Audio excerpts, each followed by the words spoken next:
It's not us versus them or me versus you. So we're not talking about an us versus them mentality. We're going for this versus that. This versus that. Yeah, okay. I think it helps you get along better. Okay. Right? Right.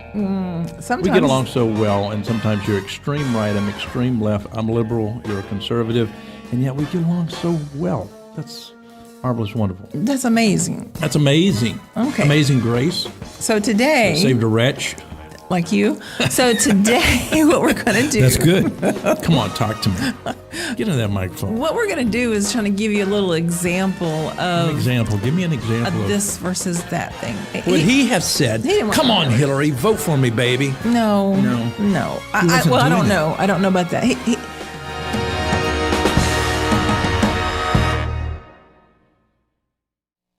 Good morning, and welcome to This Versus That. What is that?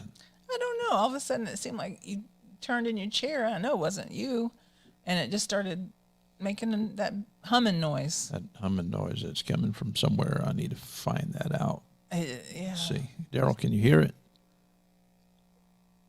You're talking about that hum? Yeah. Yeah, I hear it all the time on this end. I see it in your screen. I think that's part of it. Where?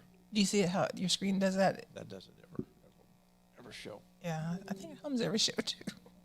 Well, anyway, we're gonna have to disregard this humming noise for a minute or two, and we'll just, in life you don't have everything quiet in the background, right? Well, if we can figure out the words, if we can remember the words, then, we can change it into singing instead of just a hum. That's true. When I told somebody this morning to hum a few bars, I didn't mean it literally, but Yeah, really. but here it is. Yeah, I don't care for. They're not a very good hummer. It's very monotone. Well, I have trouble even with a song, but when it has like a hum part, like a that's the weirdest sound that comes out of my mouth.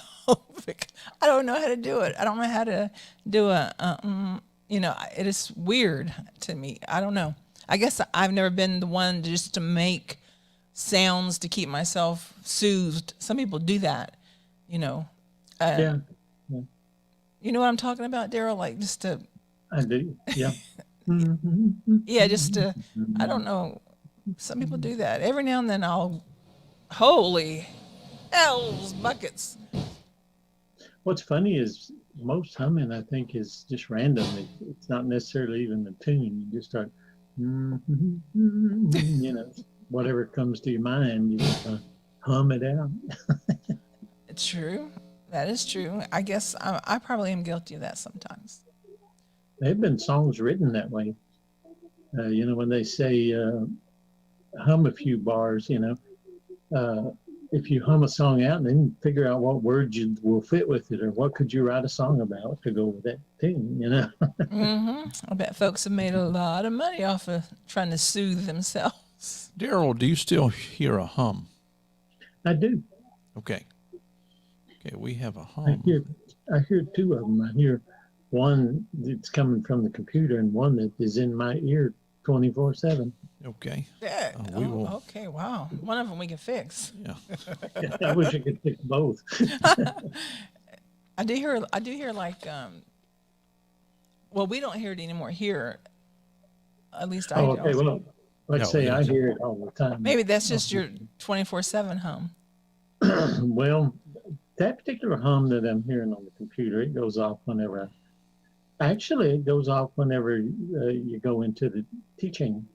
I don't hear it on that system or microphone or whatever. We have an unshielded wire that's causing the hum that he's hearing, which we can't hear. And so I went the other day to the music store to pick up. Oh, the tip, tip ring. Well, they don't understand, a tip ring sleeve from a tip ring sleeve to a tip ring sleeve, and so they don't get it. No, they don't. No, so you have to order it from out of town because they created a monopoly. And so the people working there are just, low-dollar workers. They don't have to think. They're just there, and if you pick out whatever, you can get it. Yeah. And Arby's is no longer giving discounts to seniors. And so if you're a senior like me and you like Arby's, like I still do, I like Arby's. It's a place that serves good food. You know, you go through the drive-through, you get it quickly. Like their Jamocha shakes a lot, but you know, all of a sudden Biden becomes president. Well, I mean, We're gonna blame him for the well, senior I discount. mean, Hey, no, it's trickled down, people. We all know. well, I'm simply saying that when you ask and it's told you that the reason they had to do this had to do with some economic things that Biden did, what are you supposed to say?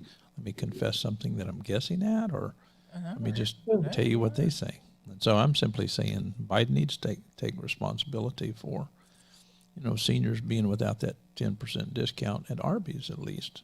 And so I'm thankful for all of you guys who voted and put Biden in there, because a Jamocha shake cost me 10% more. Isn't that wonderful, Daryl? Well, not only that, but you know, I'm enjoying going to the pumps and paying a lot more for gas. That's been real nice. Got some friends, you know, that are distributors, gas distributors here, and I feel like it's helping them out. You know, of course, I know it's not. They're just passing along the expense to us, but yeah, you know, it's everybody around the country, I'm sure, is enjoying that. For those who shop at Walmart, the price of so many products is just ascending like crazy, and people are not talking about it. It's not in the media. Corporate media is not good. I'm no longer relying on corporate media at all. I don't like No. any. And so there are some places to go, which we will be sharing shortly, but we want to vet places to go to get, you know, people who want to get at truth. That's very difficult. And so, you know, corporate America has always hated, you know, people who can observe, that is, for themselves, and tell the truth about what they see. Corporate America. Corporate America, you know, fights the individual, and and that's basically what's going on in journalism today. It's that these journalists have signed up to protect corporate America, and that is the bottom line. And corporate America has been controlling politics for a long, long time, and I mean, there is no way that I believe my vote counts. That is, if you do it in a measurable sense. And I'm just rambling here because I'm rather it's frustrated at my Jamocha shake costing 10% more, and no one wants to take responsibility for it, except for, it's like, you know, people have used one person as the scapegoat. There was Jesus, and then came Trump. And so we've had two scapegoats in history. And so let's hang Jesus, right, and crucify him, so they crucify Trump, and who are they going to crucify next? And I'm a liberal, but I'm very much a big fan of the conservatives, because they believe in, you know, accountability.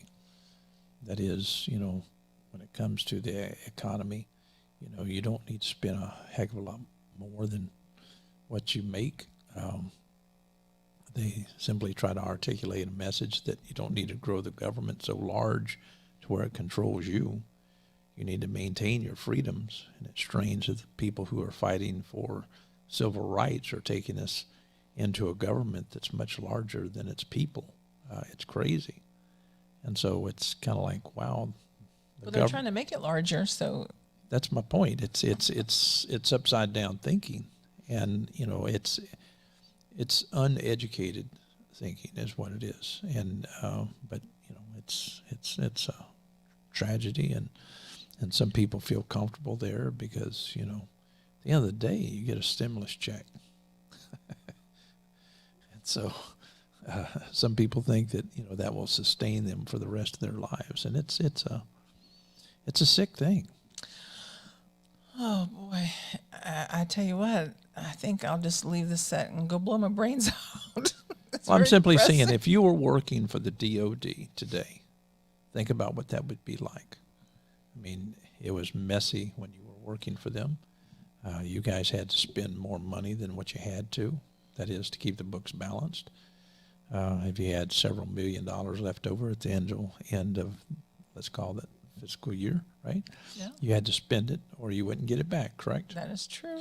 So you're talking about hammers costing $500. My God, a hammer could cost $3 or $4 or $10 million in that context. And so small things count for a lot, account for a lot of money if we look at it that is properly.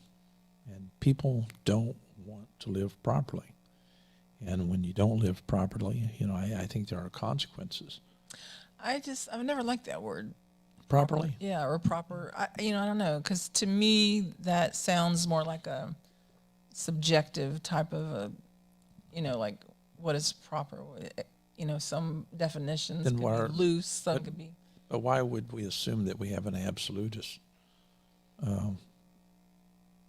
truth, or let's say that, we were talking about morals. Why go into absolutism, Well, just the fact that you said we have to assume absolute is right there negates. That's my It's point. very context in the sentence. Yeah. Anywho, we didn't come to talk about words and their Ethics definitions and morals. and ethics and Right. morals. That's what we're talking about here. Well, I really want to talk about now some like freaky stuff. Okay, not what y'all might think is freaky, but I read that there was a deck in Tennessee, excuse me, and there were some party goers on it, maybe about 40 of them, and they wanted to take a picture. They all got on the deck, and the deck collapsed, and a lot of people, almost a quarter of them, were injured. 3 critically injured. Just sad, tragic. They were at the wrong place at the wrong time, or whatever. And that's in Tennessee, and that's sad. But it brings me to a story about, sometimes in life you get little feelings of things that really aren't, I don't know how, tangible or concrete, or where you could actually touch. You get little glimpses of something other, and you can laugh or you can dismiss it. It doesn't matter to me. If you've never had it, I could see why you might. But if you've ever had something like that go on in your life, you would be elated, or you'd be like, you would understand, I guess. But anyway, one little example. When I was in high school, and I guess my sister was in high school, my brothers were, we were all like really close together. So my brother went out one night, and such as was his custom to do on school nights or weekends, and he went out to Johnson Beach or Perdido Key, out in that direction, where back then there were mainly a lot of beach houses that were on stilts, and they had balconies and things like that. He and a bunch of his friends got on the balcony, just hanging out. I guess there were too many, stress on the balcony, and the balcony collapsed, and it was very high, because you know how high the stilts are at home out there, or used to be. Now it's just Sure. almost a concrete jungle with condominiums. But hey, anyway, my dad says, after the fact, he was laying in bed and he heard Life Flight. And Life Flight is obviously a helicopter that goes and picks up people, in trouble, accidents.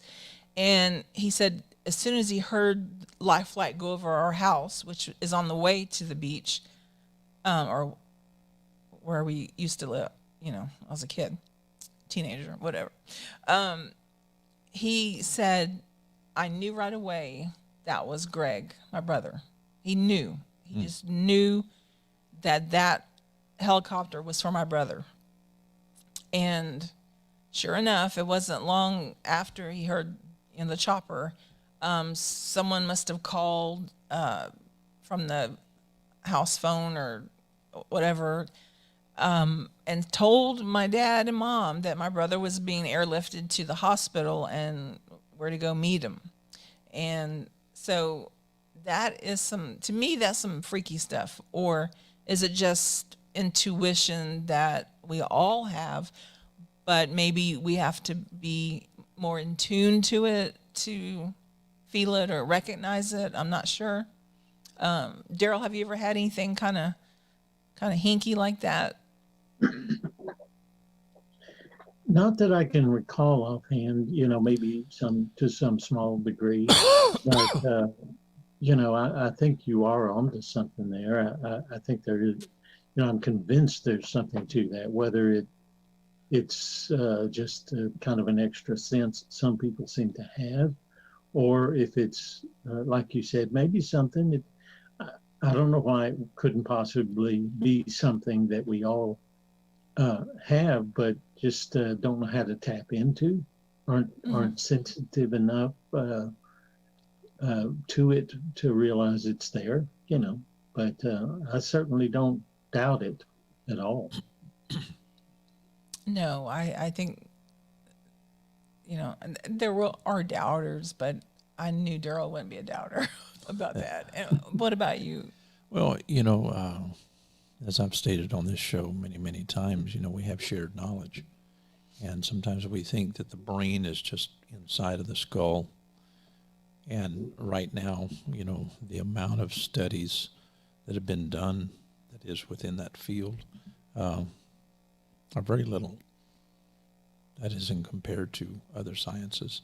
And so when it comes to, let's say if we had a conversation this morning about consciousness, typically what we do is we go back to some explanation that has to do with mysticism, simply because we haven't had enough time in the field of science to study that, to see what that is.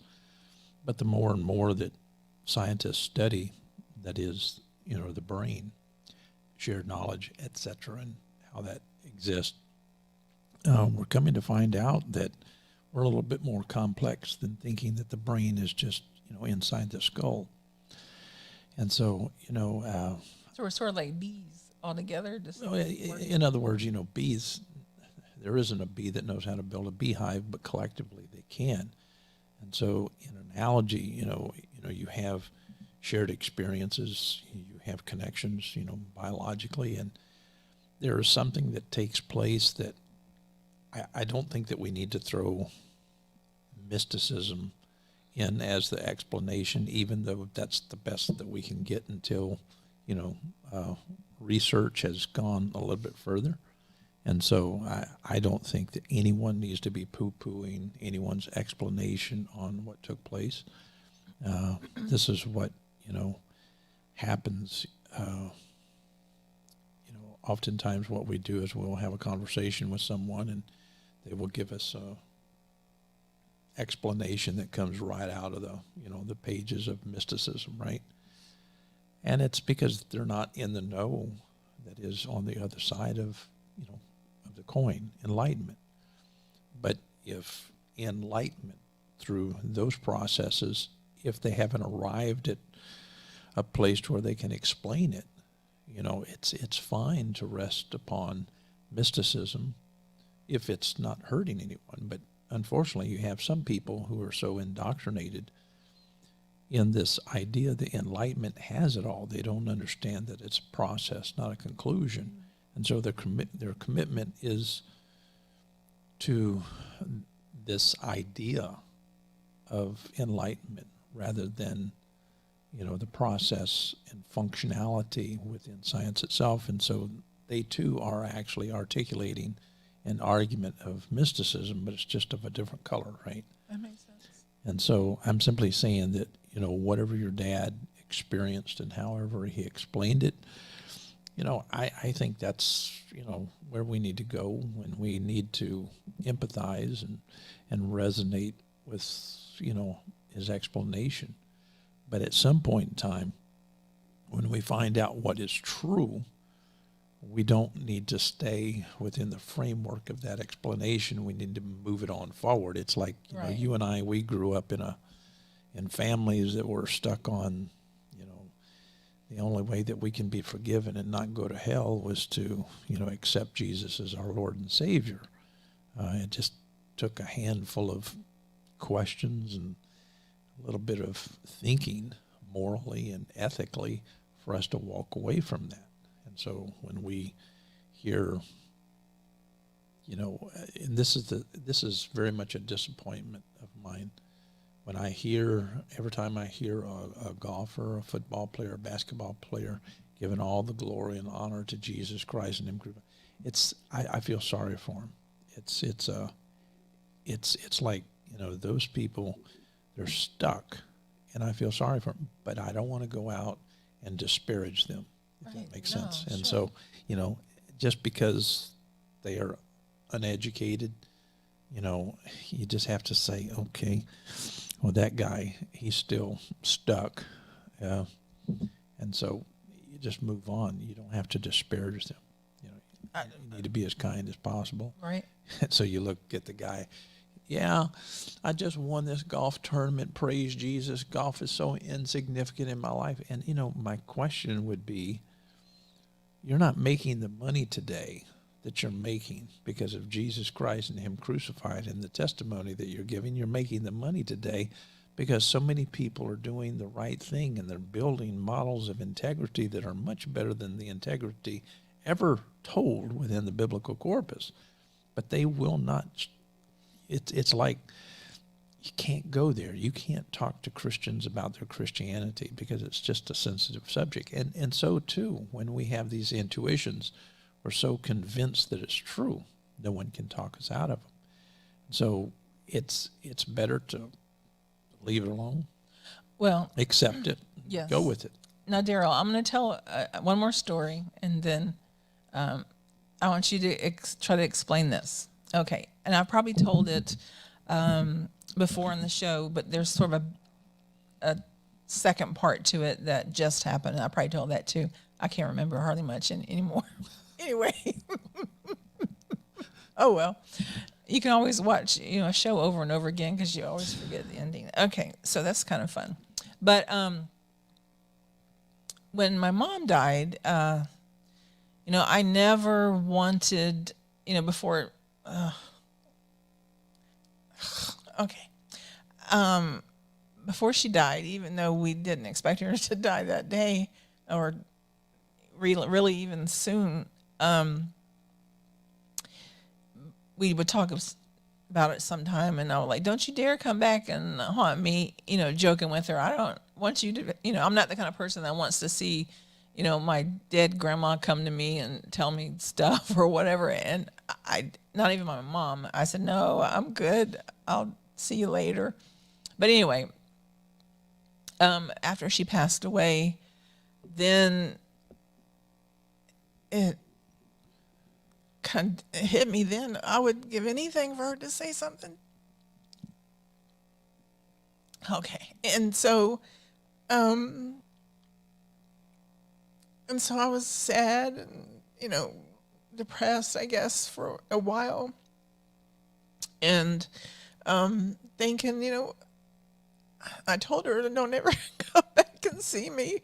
And now I'm begging her every day, "Mom, can't you just throw me a bone or something, or say something, or show me something?" And so this person came to the studio here after a teaching. She came up to me and she was like, "How's your mom?" And Mom had just passed away probably 3 weeks or not even a month before that. And I said, "Well, she just passed away." And I'm thinking, if you're some kind of, psychic, really, she should have known that part of it, but she didn't. So anyway, and she said, "Oh, I'm so sorry." And then she started rubbing me, and I'm kind of like feeling weird. And so she kept on, and then she said, "You know what? Your mom is trying, I can see that she's saying something." And I'm like, "Oh boy, here it goes." And then at that time, I didn't think it was my mom. I thought this person was trying to make me feel better or whatever. But she said, she's, have you ever had a yellow car?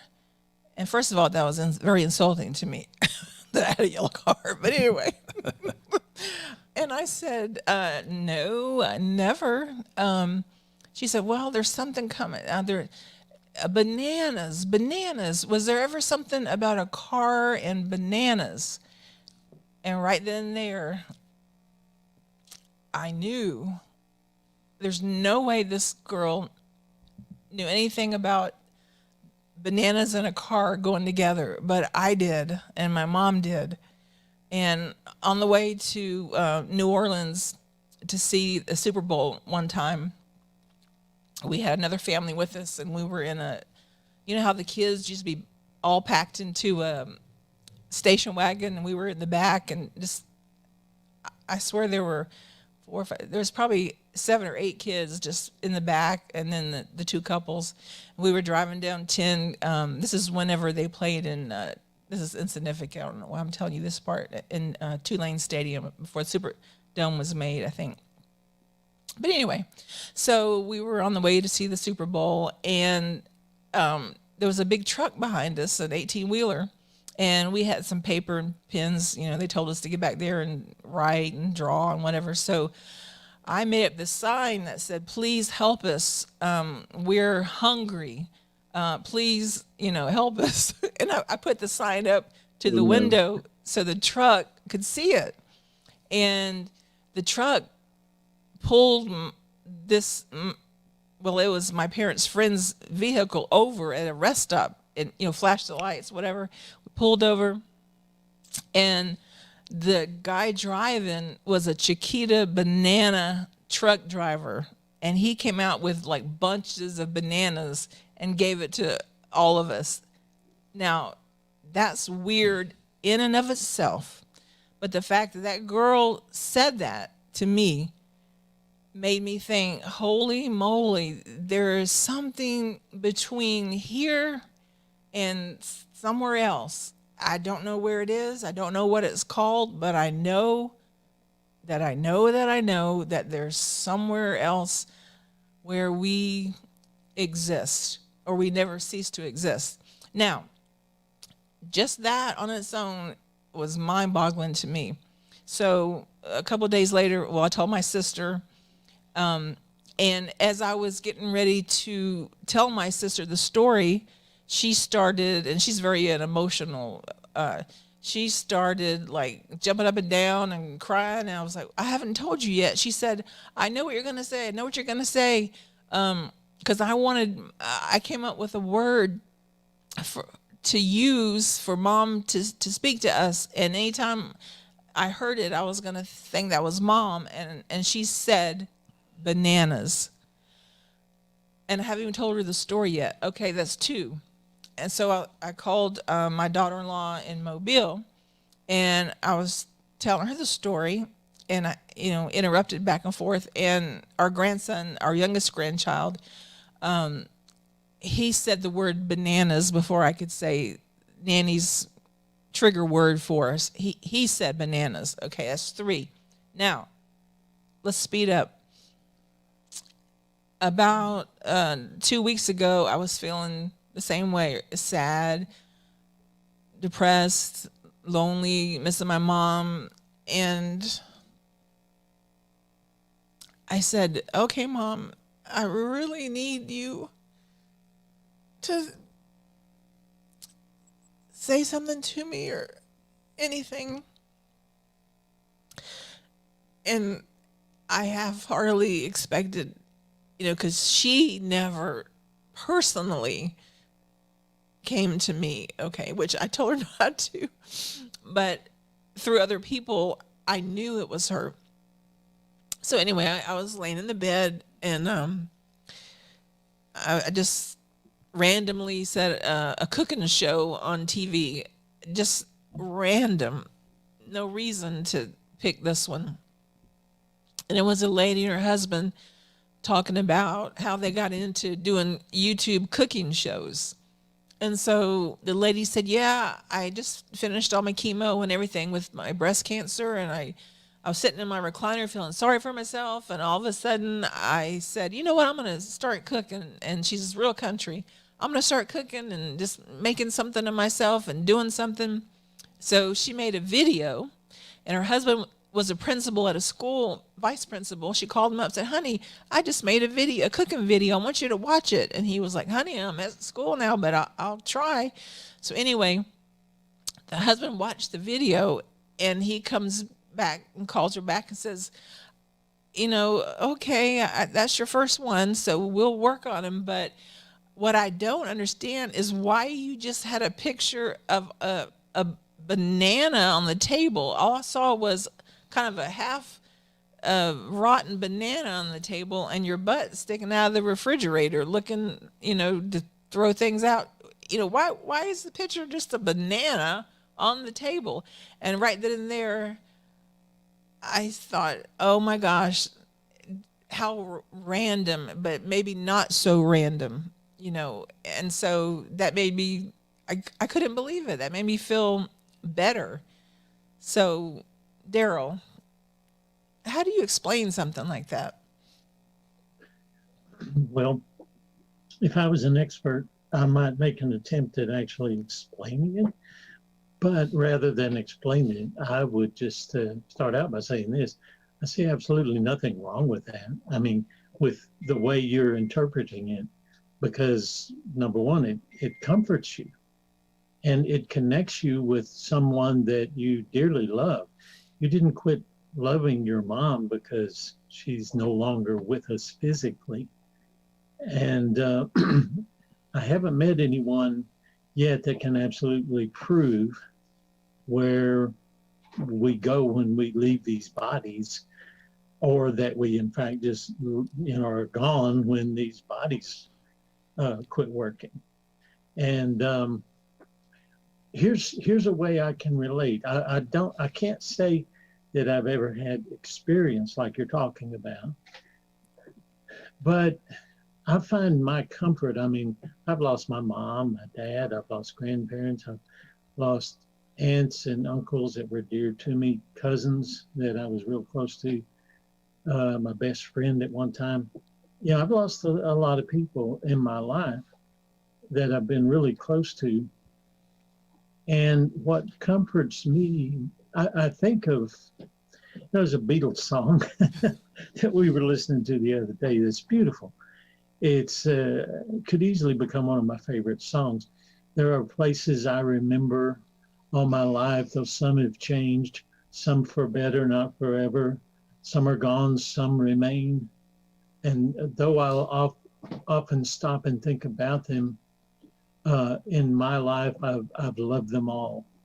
And it's just a song about reflecting, remembering, and realizing, how much good you've experienced. And that's what my experience is with most everyone that's gone before me that I've been close to. It's been recently on the show that brought up something that I feel like my dad taught me. And it's so meaningful to me, and it's a fond memory. It's where he still lives for me. And that, when he said his little acronym, KISS, keep it simple, stupid. And I thought that has meant so much to me over the years, because as long as I realize, hey, there's a lot of stupidity here. There's so much that I don't know. I need to, keep it on a level where I can get it. And if you'll work with me that way, maybe eventually I'll get it, And so I know there's that connection, and where it comes from, I can't say. And I don't doubt but what it's stronger. And it could be signals from beyond. I don't know. I'm fine with that myself until someone can prove it's kind of like the God issue. Until you can prove it's not that, then what's wrong with being comforted by it? Right. I see nothing, because the connection is there. It will never leave. You'll always be that close to your mom. And when you need that sense, that connection, it's there for you, and I think that's wonderful. So, you know, I can't explain it, but you're not going to find any againstness there for me. I mean, I'm all for it. I knew you would be. You know, I was thinking about entanglement, and that to me really resonates.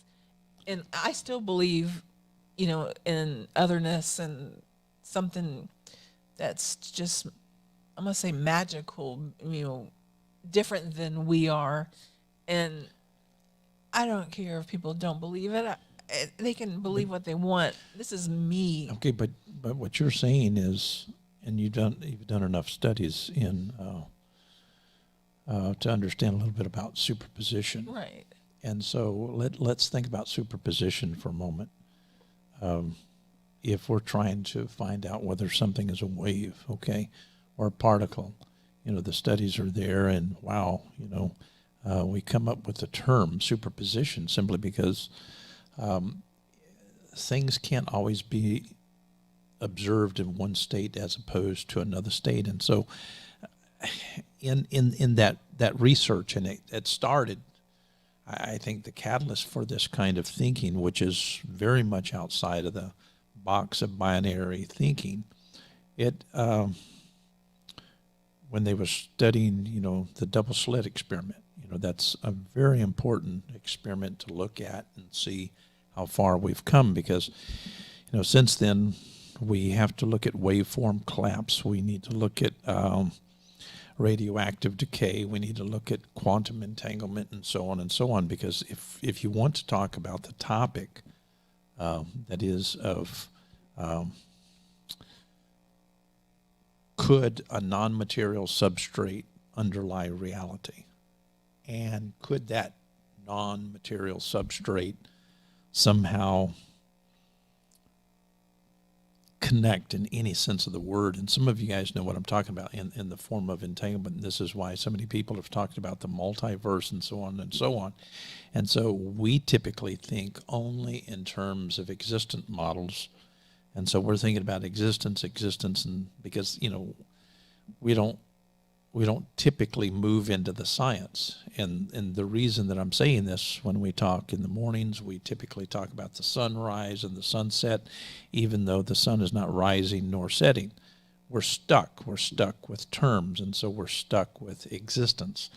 And typically, it's unfortunate, in the great debate, people are stuck with existence and they don't even understand what that entails in science. And so in science, you're dealing with existence and outside of the scope and sequence of what existence would be.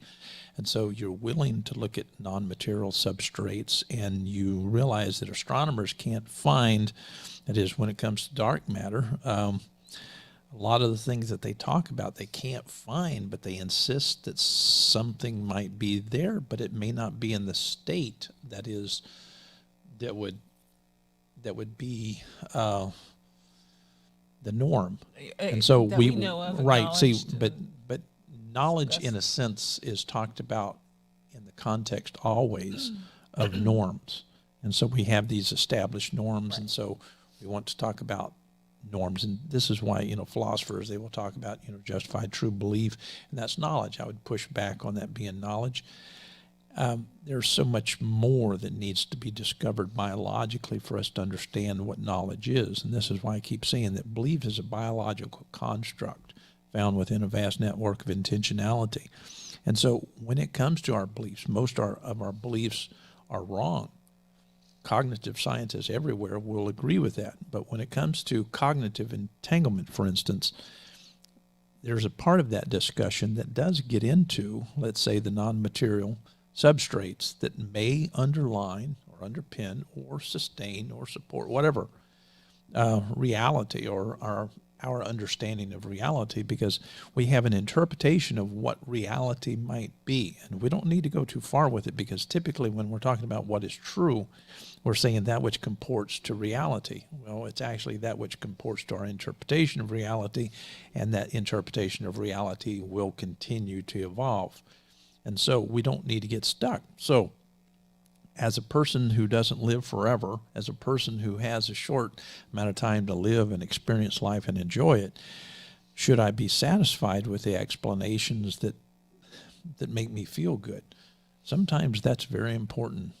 You know, you work with a traditional feeling, if you will, about a particular topic until something is measured out that can, you know, push back on it a bit, right?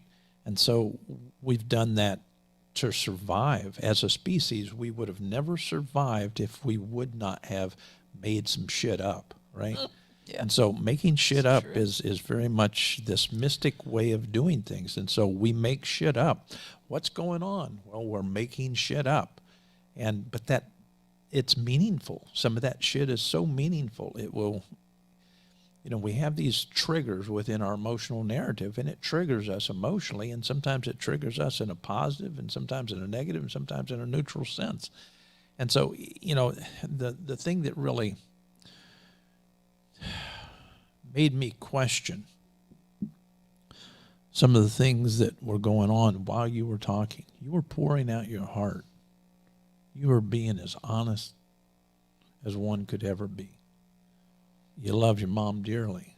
You're grieving, which grieving in this sense is just demonstrating, I love my mom so immensely. So that kind of grieving should be appreciated. And while you were talking, while you were crying, we had someone just give us a thumbs down.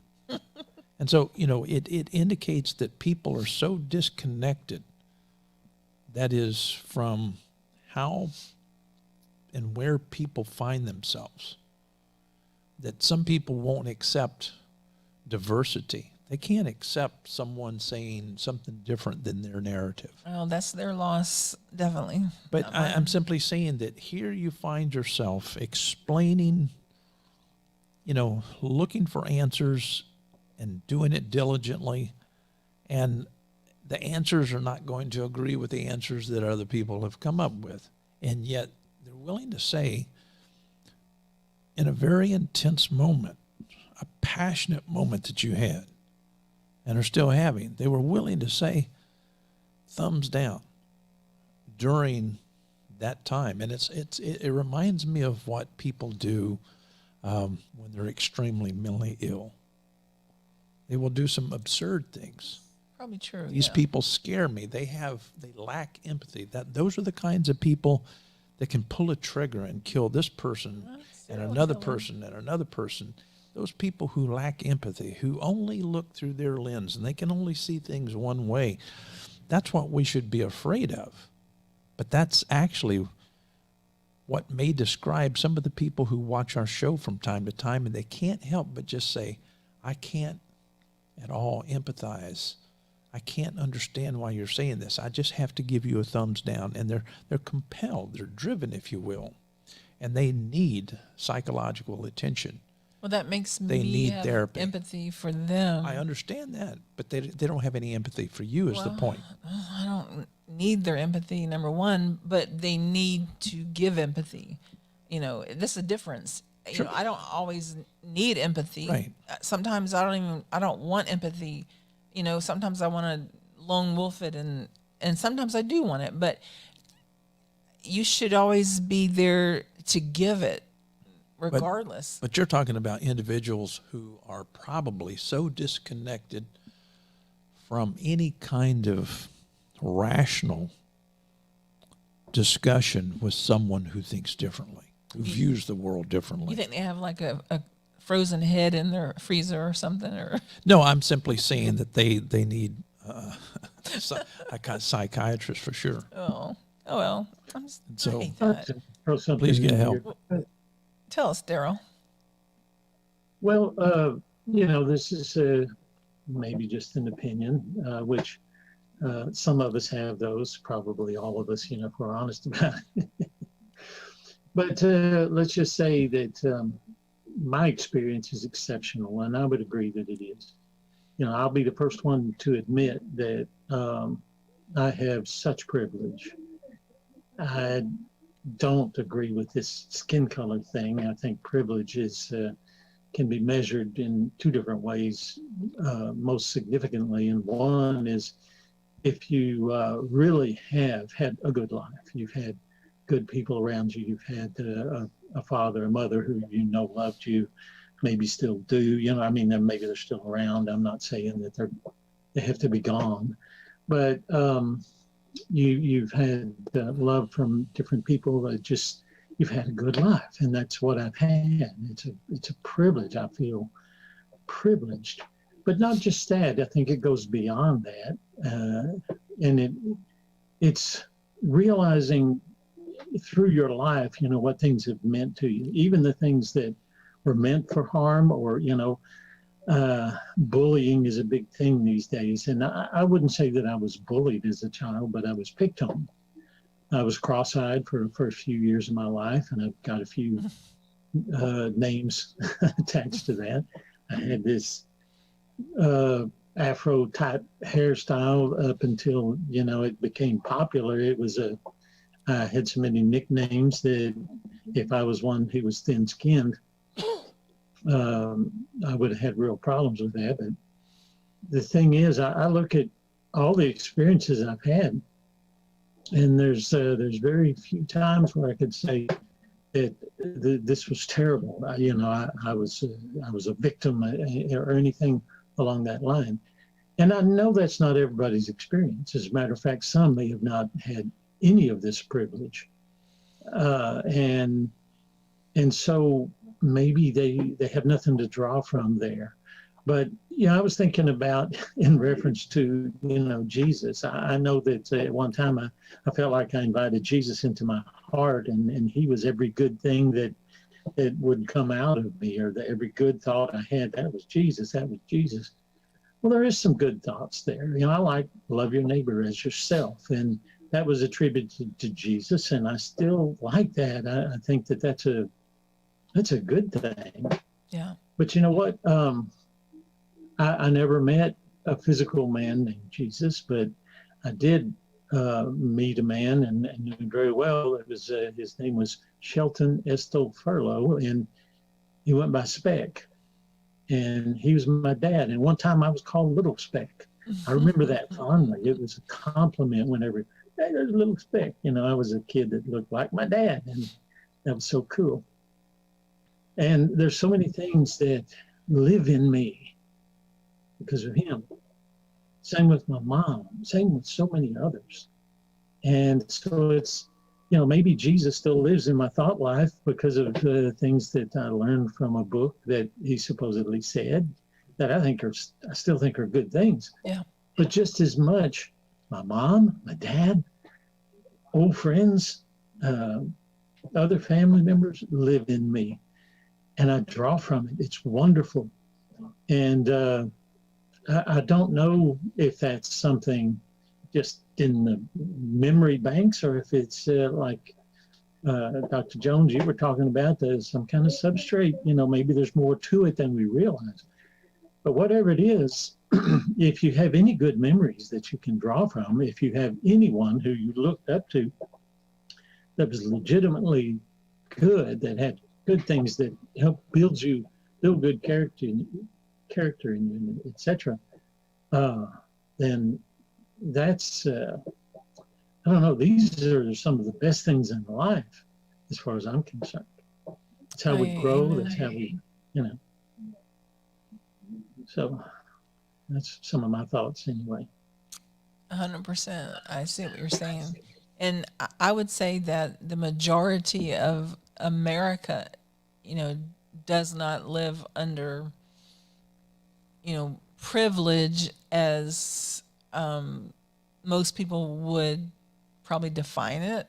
Like, you can, go out and do whatever you want. You can spend whatever you want. You can buy what you want. You can, you don't have a lot of maybe financial worries. You can just sort of live a almost carefree life. And I know people say that, the more money you have, the more headaches you have. And oftentimes that's true. But, or you can go, now that's just a very basic concept of privilege. And I know a lot of people in our country now are saying that privilege possibly means that me drive down the road, and if I get stopped, I won't get shot. Well, that's true. I shouldn't get shot because I'm not gonna jump out of the car. I'm not saying, I'm just saying, please, every parent should have the talk, not just black parents or brown parents, white parents have that same talk with their children. I don't know if you know it or not. We tell our children to respect law enforcement. They're not always right. When you get stopped, you keep your hands on the wheel. If they say, show me your hands, you show them your hands. You tell them, it's yes, sir, yes, ma'am. You have to do all of these things, not because these people are killers, but because these people have probably put up with a lot of crap before they got to you, or they are trained to look for certain, quote unquote, bad behavior, or, they know how easy it is for them to lose their life at a traffic stop or domestic violence call. And so every parent has that same talk with their children. And I don't know how I got off on that topic, but talking about privilege, about me being able to drive down the road, but I'm going to do all those things. I'm going to, comply and do my best to, not, make any crazy ass gestures or moves, or do you know what I'm talking about? I know exactly what you're talking about. A good example is Michael Servetus. He was a very well-educated person. He was a Spanish theologian, physician. He was a Renaissance humanist, if you will. He was a polymath, which means that in mathematics, astronomy, and meteorology, and geography, and human anatomy, and so on and so on, he was very good, and very good in jurisprudence. And John Calvin was, very much pushing a theology to put forth, let's say, a political narrative in one sense of the word, or a legal narrative, because he was all about, let's call it law. And it was there in Geneva where he tried to get a hold of John, that is John Calvin, and he tried to do his best to speak to him. But the problem is, when you have dominance hierarchies, you try to get rid of them, but you're never going to get rid of them. And so you can become, a bull just like the other bull, and the bulls can fight, and nothing has changed. It's just, one bull has replaced the other bull. And I think that's what's going on in America today. You have one bull that's certainly wrong in what they've done. But you can't become a bull like them just to win, and you've created another bad, dominant, hierarchy. And my point was, here is this brilliant person who is arguing for a more civil process in Christianity, and he found himself, just always being in prison for just sharing some good thoughts. And he's the guy that came up with the idea concerning our pulmonary system and all that. Brilliant physician, okay? But, it was right during a sermon that he attended, that is there in Geneva, of Calvin. He was arrested, and Calvin felt very impressed to have him put to death, because he had to make a stand for Jesus. And so we have to ask the question, as bad as slavery has been, and it's been horrible. Still is. Yeah, still is. Will always be horrible. How many different kinds of slavery and dominance hierarchies, if you will, have existed that have actually tortured, in one sense of the word, the people.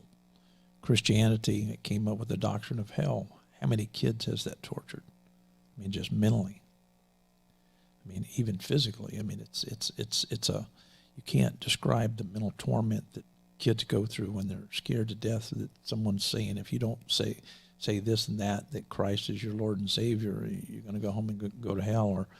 Or some kids, and I've heard this stated behind the pulpit by some pastors, they would be arrogant. Yeah, your father went to hell. He's burning in hell. You don't want to go there too. I mean, think about what a child goes through when a pastor tells them that their father, mother, loved one is burning in hell and they don't want to go there too. It's crazy. And so, we want to talk about some of the things that are horribly wrong. But let's put on the table all of the things that are horribly wrong. Put Christianity up there. Look at all the Inquisitions. Look at all of the, Yahweh stories, where this God, he orders 2 she-bears to maul 42 children to death. It's pretty bad. We're talking about a God who sends a flood and kills all of, all of humanity except for 8 and a handful of animals. Let's talk about Christ. He's coming back. And that's going to be the major destruction factor. We're talking about people living here in America who are wanting Jesus Christ to come back. And there's going to be, not this time with water, but this time with fire. Think about how many people are going to be dying and being tortured and suffering, going on left and right because Jesus is coming back in judgment. And so people put their faith in that. Think about how that is shaping not just how someone feels emotionally, but our economy, our laws, everything that we're about. I mean, we are dominated by Christianity. And so, I walked away from Christianity and, should I say, I need reparations because of all the crap that it put me through and all of the crap that it continues to put people through? I don't think so. I think that in order to push these dominant, hierarchies to the side, I think that we need to come up with something better.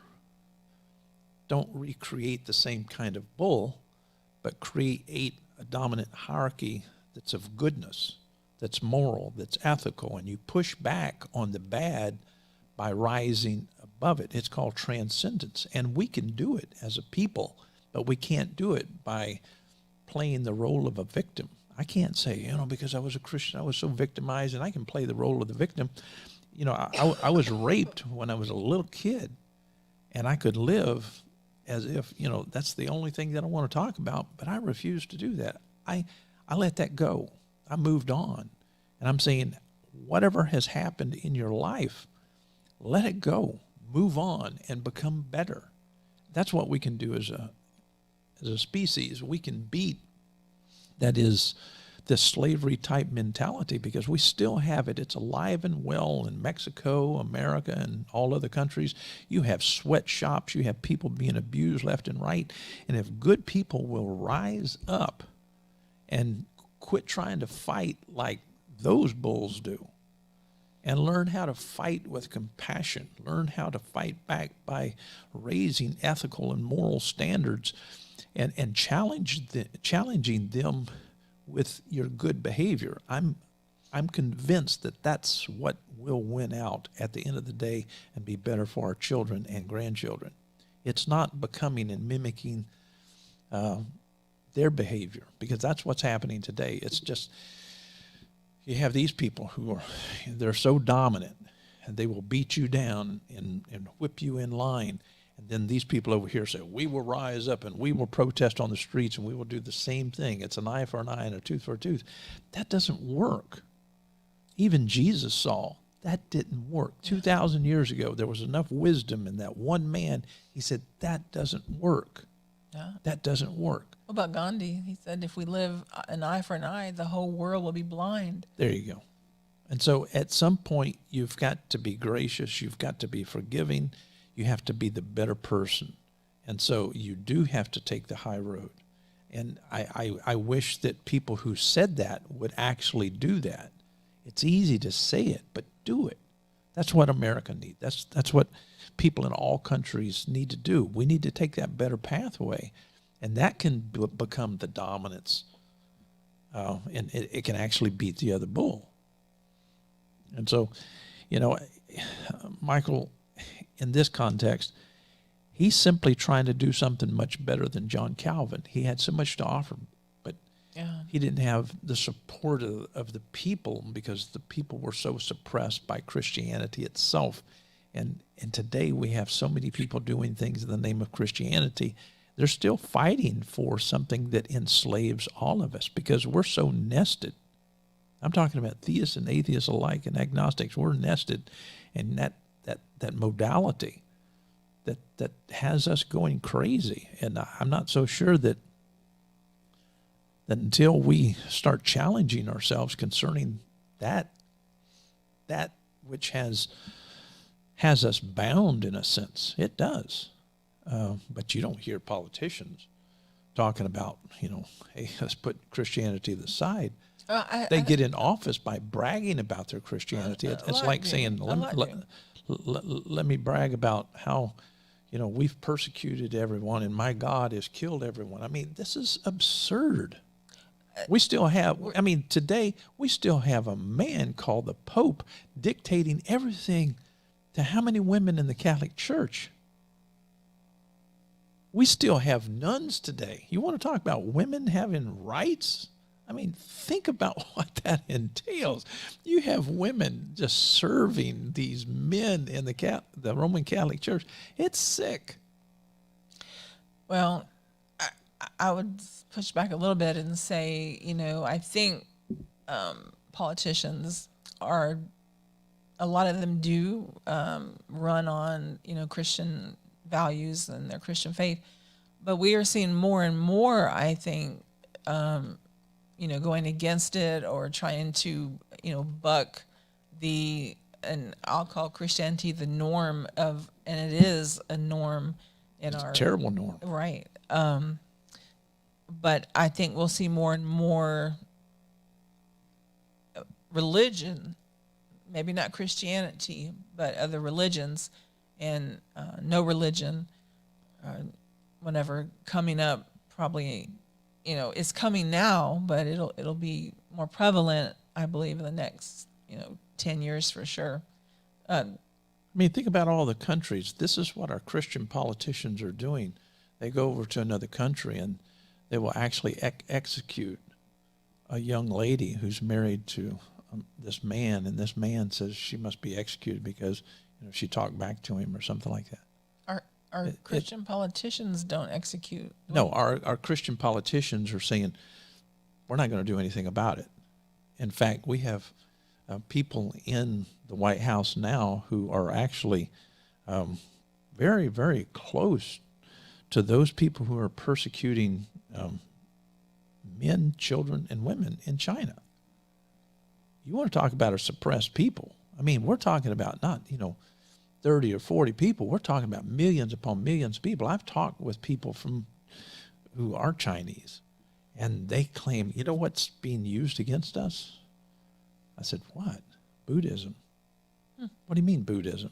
They're using that as a means to lull us to sleep, in a sense. So we won't say anything peaceful, back. right. We will remain peaceful, and we won't talk back to those people who are ruling over us. And they feel so subjugated, it's unreal. And we have people like LeBron James in bed with those people pushing the very narrative that the slave owners were pushing. Right. It's such a Hypocritical thing. it's hypocrisy. Don't It's get me crazy. started on him.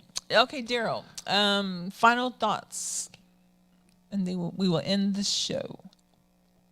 Well, I was just sitting here thinking of a couple of examples in my life that I think say a lot to what's been being stated here. And They both pertain to Christianity because, I spent a lot of my life trying to be the best Christian. I wanted to determine exactly what God meant and what Jesus meant in, this dying to yourself and, being all about Him. And in my experience, there was one time, I'll be the first one to admit I had a failed marriage years and years ago. I mean, ancient days. No, it has been a while. I married for the wrong reasons. And when I say married, we went before the preacher and got a license and made it all legal. And I struggled with it for like 7.5 years. It was bumpy. It was bad. It never should have happened. And I can admit that. I can see that now. So could she. She went on and had her life, and I went on and had mine. And this last marriage will be 40 years in a few months, and it gets better every day.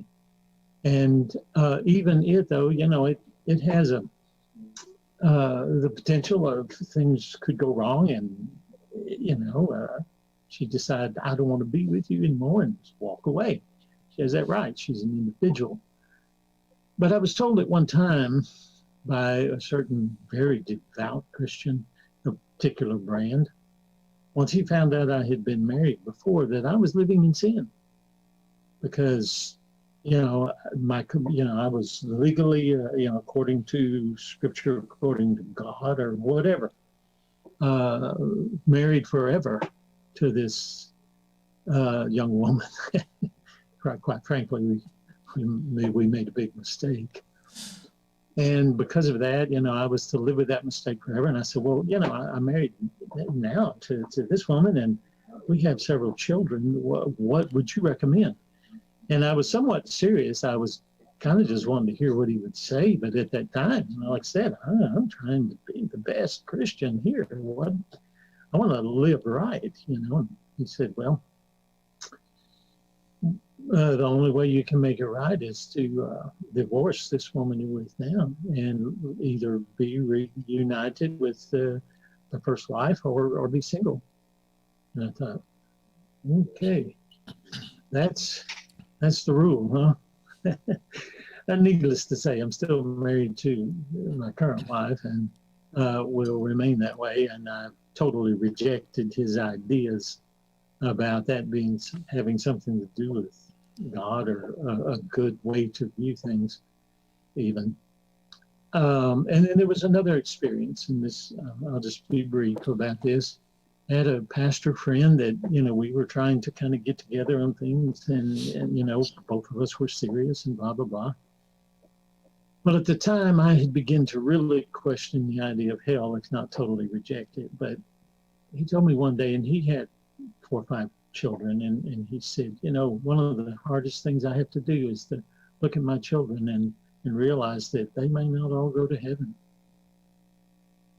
And I thought, wow, I cannot look at my children that way and say, this one or that one, they might burn forever. There's nothing I can do about it.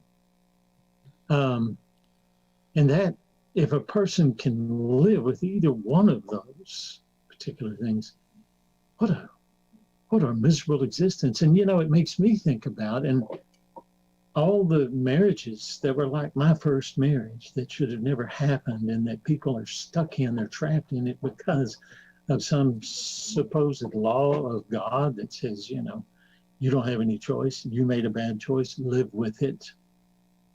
That could explain some of the misery in the world, If something wasn't meant to happen, if it's wrong, if it's never going to work, it's never going to be what it's supposed to be, then I think I've heard it put like this: if you're riding on a horse and it dies, get off of it.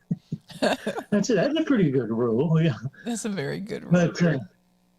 But that's any kind of system that enslaves in that way. Then to me, it's no different than what happened in this country years ago that we corrected. And from what I understand, this is the only country that has ever gone to war with itself to end slavery. and it succeeded. And sure, we've still got forms of slavery, as I've just illustrated, but, let's work on these things. This would be a good direction to go. Wherever we're enslaved to bad ideas, to wrong mythical teaching, or whatever it might be, people need to be free from that sort of thing so that, life can be enjoyable for as many as possible. Well, I'm gonna say amen to all that. That's exactly right. And while you were talking about divorce and whatnot, I was thinking, if the Christians are to believe their Bible, their text, then God divorced His people by killing them, and He started all over with a new batch. And so, how? He's going to tell us, to stick with the What's hag moral in that there you was- had, or the bastard that you had before. And so, I guess we should have killed him. But anywho, we don't condone stuff like that. Right. Right. Right. All righty. Well, that's it. You want to say a few words and end the show? I think you would do a far better job of ending the show. than I would. Okay. Yeah. Well, we're just gonna twist off, and we will see you next week. And I think next week is Mother's Day. So if your mother is still alive, you do everything you can to talk to her and show her how much you love her, and we'll see you next week. Thanks for watching. Bye.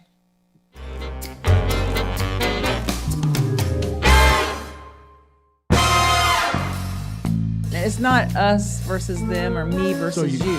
So we're not talking about an us versus them mentality. We're going for this versus that. This versus that. Yeah, okay. I think it helps you get along better. Okay. Right? Right. Sometimes We get along so well, and sometimes you're extreme right, I'm extreme left, I'm liberal, you're a conservative, and yet we get along so well. That's marvelous, wonderful. That's amazing. That's amazing. Okay. Amazing grace. So today, Saved a wretch. like you. So today, what we're going to do. That's good. Come on, talk to me. Get in that microphone. What we're going to do is trying to give you a little example An of example. Give me an example of this versus that thing. would he have said, didn't want come to- on, Hillary, vote for me, baby. No. No. No. He wasn't I don't doing know. I don't know about that.